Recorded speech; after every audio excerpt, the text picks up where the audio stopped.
بسم اللہ الرحمن الرحیم۔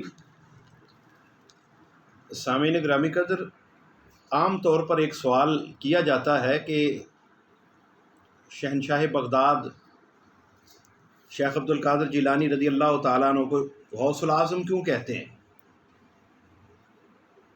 سوال ان کا سمجھ میں بھی آتا ہے کہ غوث کا معنی ہے فریاد سننے والا، تو فریاد سننے والا تو اللہ ہے، فریاد سننے والا تو خدا ہے غوث۔ تو جب ہم ساتھ اعظم بھی لگاتے ہیں تو اعظم کا مطلب ہے سب سے بڑا۔ تو جب ہم یہ کہتے ہیں کہ غوث الاعظم، تو وہ ایک عام بندہ کیسے ہو سکتا ہے؟ وہ مخلوق میں سے کوئی شخص کیسے ہو سکتا ہے؟ فریاد سننے والا، سب سے بڑا فریاد سننے والا، وہ تو خالق و مالک مولا اللہ ہے۔ سوال ان کا سمجھ میں بھی آتا ہے، لیکن ایک چیز یہ ذہن میں رکھیں کہ غوث الاعظم، فریاد سننے والا، سب سے بڑا، اس کا ایک التزامی جواب ہے، اور اس پر ایک سوال میں کرتا ہوں تو بات بڑی واضح اور کلیئر ہو جائے گی آسانی کے ساتھ۔ اس کائنات کے اندر، اس کائنات کے رنگ و بو میں سب سے بڑی سچائی اللہ رب العزت کی ذات ہے،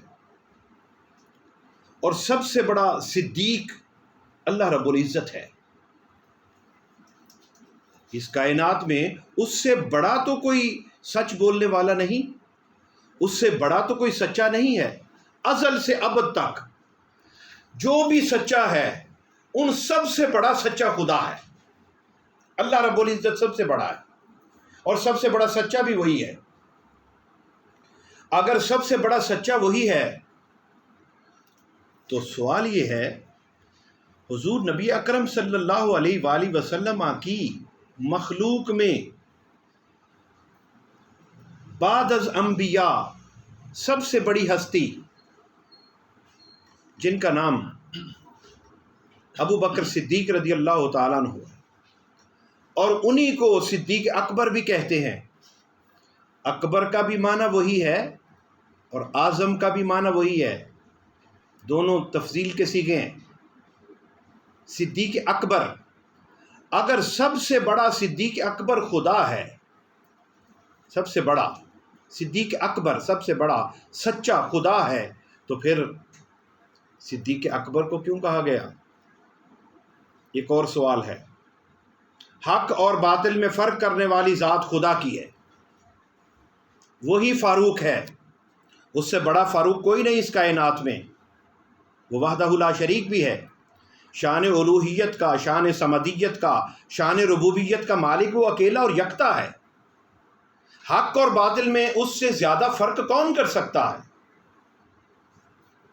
اگر حق اور باطل میں سب سے بڑا فرق کرنے والا وہ ہے، تو پھر حضرت عمر فاروق رضی اللہ تعالیٰ عنہ کو فاروق اعظم کیوں کہا جاتا ہے؟ حاضرین محترم، سامعین گرامی قدر، اگر یہ بات سمجھ میں آ جائے تو وہ بات بھی سمجھ میں آ جائے گی۔ فاروقیت اور صدیقیت تاجدار کائنات صلی اللہ علیہ وآلہ وسلم کی امت میں ایک مقام ہے، ایک مرتبہ ہے، ایک شان ہے۔ وہ شان صدیقیت کے مالک، چونکہ سیدنا صدیق اکبر ہوئے، اس لیے ان کا لقب یہ ٹھہرا صدیق اکبر، کہ صدیقیت ان پر جا کر ختم ہو جاتی ہے۔ اگر ان کو صدیق اکبر کہا جا رہا ہے، تو پھر اگر آپ کہیں کہ وہ مخلوق میں ہیں، تو مخلوق میں صدیق اکبر تو خود تاجدار کونین صلی اللہ علیہ وسلم ہیں۔ اگر مخلوق میں دیکھا جائے تو حضور علیہ الصلوۃ والسلام سے بڑھ کر تو صدیق اکبر ہو نہیں سکتے۔ مخلوق میں کہیں تو صدیق اکبر حضور علیہ الصلوۃ والسلام خود ہیں۔ تو یہ ایک مقام ہے، ایک شان ہے جو حضور علیہ الصلوۃ والسلام کی امت میں سے کسی ایک بندے کو، اب کائنات میں قیامت تک صدیق اکبر کے علاوہ کوئی اور صدیق اکبر نہیں ہو سکتا، یہ انہی کو مقام مل گیا۔ اسی طرح فاروقیت بھی ایک مرتبہ ہے، ایک مقام ہے، اور حضور کی امت میں صلی اللہ علیہ وسلم کی امت میں یہ سیدنا فاروق اعظم رضی اللہ تعالیٰ عنہ کے حصے میں آیا، اس لیے ان کو فاروق اعظم کہا جاتا ہے۔ اور قیامت تک کتنے لوگ آئے، اب دیکھیں شیخ احمد فاروقی سرہندی کتنا بڑا مجاہد انسان ہے، اس سے بڑا فاروق پھر کون ہو سکتا ہے، لیکن وہ بھی فاروق اعظم نہیں ہوں گے۔ حق اور باطل میں فرق کتنا کیا انہوں نے، لیکن وہ بھی فاروق اعظم نہیں بنے، اور قیامت تک کوئی اور فاروق اعظم نہیں بنے گا سوائے سیدنا فاروق اعظم رضی اللہ تعالیٰ عنہ کے۔ یہ بھی ایک شان ہے، شان صدیقیت اور شان فاروقیت، دونوں شانیں ہیں۔ اسی طرح حضور نبی اکرم صلی اللہ علیہ وآلہ وسلم کی امت میں ولایت کی دنیا میں، تصوف کی دنیا میں غوثیت بھی ایک شان ہے، وہ حصے میں آئی ہے شیخ عبد القادر جیلانی کے، اور اس لیے ان کو غوث اعظم کہا جاتا ہے، غوث العظم کہا جاتا ہے۔ اللہ رب العزت کے ساتھ ملانا یا ان کے برابر ٹھہرانا، یہ تو ایسے عقل کا ماتم کرنے والی بات ہے، کون کر سکتا ہے ایسے؟ یہ تو حضور علیہ الصلوۃ والسلام کی امت ہیں، تاجدار کائنات صلی اللہ علیہ وآلہ وسلم آج خود خدا کے برابر نہیں ہیں، اس کی صفات کے برابر نہیں ہیں، اس کی ذات کے برابر نہیں ہیں۔ وہ شان جو خدا کی ہے، شان الوہیت، شان ربوبیت، شان صمدیت، شان لم یلد ولم یولد کا مالک وہ اکیلا ہے، یہ شانیں تو حضور علیہ الصلوۃ والسلام کی بھی نہیں ہیں، کو جا کے کسی اور کو ملیں۔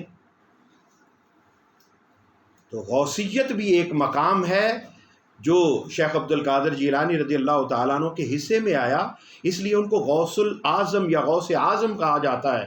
قیامت تک اب ولایت کی دنیا میں، ولایت کی تاریخ میں، ولایت کی لسٹ میں، ولایت کے درجے میں کوئی اور غوث العظم نہیں ہو سکتا، اس لیے ان کو غوث العظم کہا جاتا ہے۔